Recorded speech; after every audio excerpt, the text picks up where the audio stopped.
So welcome to DNS vlog. நான் இப்போ ஒரு சில விஷயம் ஷேர் பண்ணலான்னு இருக்கேன். ஆக்சுவலி என்னன்னா சோஷியல் மீடியா பற்றி தான் ஷேர் பண்ணலான்னு இருக்கேன். என்ன கேட்டிங்கன்னா நான்லாம் 90s கிட், ஓகேவா?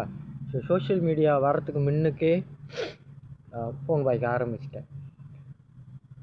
ஆனால் இப்போ நிறைய ஸ்மார்ட் ஃபோன் இருக்குது, எல்லாமே ஒரு ஃபோனுக்குள்ளே எல்லாமே அடங்கிடுச்சு. ஆமாவா? நம்ம முன்னெல்லாம் பார்த்திங்கன்னா பேங்க்கு போவோம், அங்கே போய்ட்டு தான் காசு எடுத்து செலவு பண்ணுவோம். இப்போலாம் இல்லை, எல்லாமே ஃபோன்லேயே ஸ்கேன் பண்ணலாம், கியூஆர் பே பண்ணலாம். ஸோ அதனால் நல்லதும் இருக்குது, கெட்டதும் இருக்குது. நான் இப்போ ஒரு 2-3 நாளாக ஆக்சுவலி பார்த்துக்கிட்டு இருக்கேன் டிக்டாக்கில். ஆரம்பத்தில் நான் பார்க்க ஆரம்பித்ததுலேருந்து இப்போ வரைக்கும் எவ்வளையோ டெவலப்மெண்ட் வந்திருக்கு. ஆரம்பத்தில் என்டர்டெயின்மெண்ட், அவங்களோட ஸ்கில்ஸ், ஸோ அதை ப்ரோமோட் பண்ணிக்கிட்டு இருந்தாங்க, அவங்களோட நடிப்பு. அதுக்கப்புறம் ஸ்லோலியாக அப்டேட் ஆகி அவங்களோட பிஸ்னஸ் விளம்பரத்துக்கு செய்ய ஆரம்பித்து ஸோ அவங்க ப்ரோமோட் பண்ணிக்கிட்டு இருந்தாங்க. இப்போ பார்த்தீங்கன்னா 2 டைப்பு பார்த்தேன். ஒன்று, உங்களோட பர்சனல் விஷயத்தை எல்லாமே ஷேர் பண்ணுறாங்க. வா, ஆனால் ஷேர் பண்ணணுன்ற அவசியமே இல்லை. பிகாஸ் பர்சனல்னால் இப்போலாம் என்னன்னே சில பேருக்கு தெரியாமல் போயிடுச்சு. ஏன்னா எல்லாத்தையும் தூக்கி சோஷியல் மீடியாவில் போடுறீங்களா, அப்புறம் எங்கே இந்த பர்சனல் திங்ஸ்னு ஒன்று இருக்க போகுது. ஒன்று பார்த்தீங்கன்னா அடுத்தவங்களோட சண்டை போடுறது, இவங்களோட சண்டை போடுறது, எல்லாத்தையும் தூக்கி சோஷியல் மீடியாவில் போடுறது. ஸோ என்ன சொல்ல வரேன்னா, சோஷியல் மீடியாவை பார்ப்போம். ஒரு டைமிங் தான் வந்து சோஷியல் மீடியாவில் நம்ம டைம் பாஸ் தான் பண்ண முடியுமே தவிர எல்லாத்தையும் தூக்கி சோஷியல் மீடியாவில் போட்டு நம்ம வாழ முடியாது. நம்ம சோஷியல் மீடியாவில் வாழல, ஆமாவா? ஸோ முடிஞ்சால் உங்களை மாற்றிக்கிங்க. பர்சனல்னு ஒரு விஷயம் இருக்கிறது யாருக்குமே தெரியாதது தான் பர்சனல், நம்மளுக்கு மட்டும் தெரிஞ்சது தான் பர்சனல். ஆனால் இப்போ பர்சனல்னு ஒரு விஷயம் இருக்கான்னு கேட்டிங்கன்னா இல்லைன்னு தான் சொல்லுவேன். நான் பாய்ஸையும் மென்ஷன் பண்ணலை, கேர்ள்ஸையும் மென்ஷன் பண்ணலை, நான் பொதுவாகவே சொல்கிறேன். ஏன்னா இப்போ இருக்கிற சின்ன பிள்ளைங்கள்லாம் வந்து ஃபோன் பாய்க்க ஆரம்பிச்சிட்டாங்க. நான்லாம் எங்கள் அப்பா கிட்ட ஃபோன் பாய்க்க ஆரம்பித்தேன்னு தெரிஞ்சிச்சுன்னு வச்சுக்கோங்களேன், எங்கள் அப்பா என்னை விளக்கமாத்திலே அடிப்பார். பொய்யே சொல்லலை. ஏன்னா நான் பிறந்த டைமில் ஃபோன்லாம் இல்லை. அதுக்கப்புறம் அப்கிரேட் ஆச்சு. வீட்டில் வந்து ஒரு ஃபோன் மட்டும்தான் இருந்துச்சு, அது அப்பா கிட்ட மட்டும்தான் இருக்கும். அப்புறம் நாளாக அம்மா பாய்க்க ஆரம்பித்தாங்க. நான்லாம் பார்த்தீங்கன்னா என்னோடய வயசில் ஃபோன் பார்த்ததுன்னா 20 வயசு வச்சுக்கலாம், 21 வயசு வச்சுக்கலாம். அதுக்கப்புறம் தான் நான் ஃபோனே பாய்க்க ஆரம்பித்தேன். ஸ்கூல் படிக்கிற டைமில் நான் ஃபோன்லாம் பாய்க்கல. ஆனால் மீறி பார்த்தோமா வீட்டில் விளக்க மாற்ற அட்டி விழுவோம், இல்லைனா எங்கள் அப்பாவோட பெல்ட் அட்டி இருக்கும், இல்லைனா கறிக்கரண்டி இருக்கும். எங்கள் அம்மா ரெட்டியாக இருப்பாங்க உரிக்கிறதுக்கு, ஏன்னா படிக்கலையே. ஆனால் இப்போ பார்த்தீங்கன்னா சோஷியல் மீடியா எவ்வளோ அப்கிரேட் ஆகிடுச்சு. ஸ்கூல் படிக்கிற பிள்ளைங்களாம் ஃபோன் பாய்க்கிறீங்க. ஸோ ஃபோன் பாய்க்கிறது தப்புன்னு நான் சொல்லலை. அதில் நல்ல விஷயமும் இருக்குது, கெட்ட விஷயமும் இருக்குது. ஸோ நல்லது மட்டும் எடுத்துக்கங்கன்னு தான் சொல்கிறேன். ஸோ கெட்டதை ஃபாலோ பண்ணாதீங்க, ஓகேவா?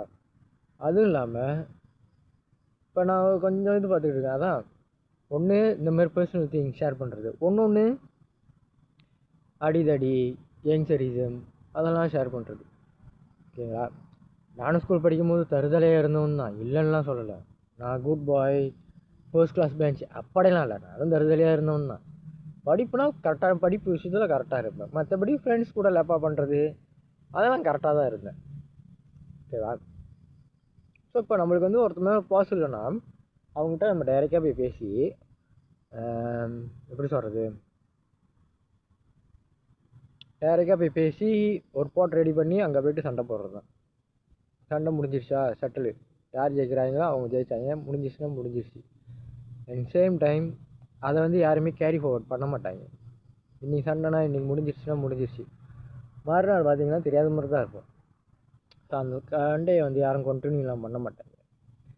ஆனால் இப்போ பார்த்தீங்கன்னா ஒருத்த மேலே பாஸ் இல்லைன்னா 10 பேர் போய்ட்டு அடிக்கிறது, அதையும் தூக்கி சோஷியல் மீடியாவில் போடுறது.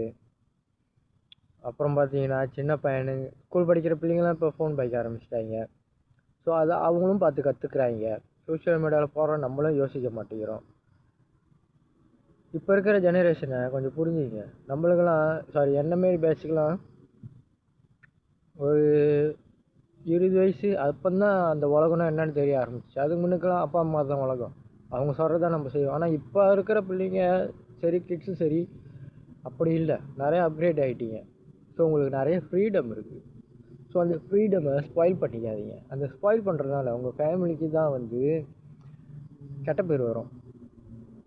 நீங்கள் பண்ணிடுவீங்க, ஆனால் மற்றவங்க பார்த்து என்ன சொல்லுவாங்க, வெளியே பத்திருக்காங்க பாரு என்ன வளர்ப்பு அப்படின்னு தான் சொல்லுவாங்க.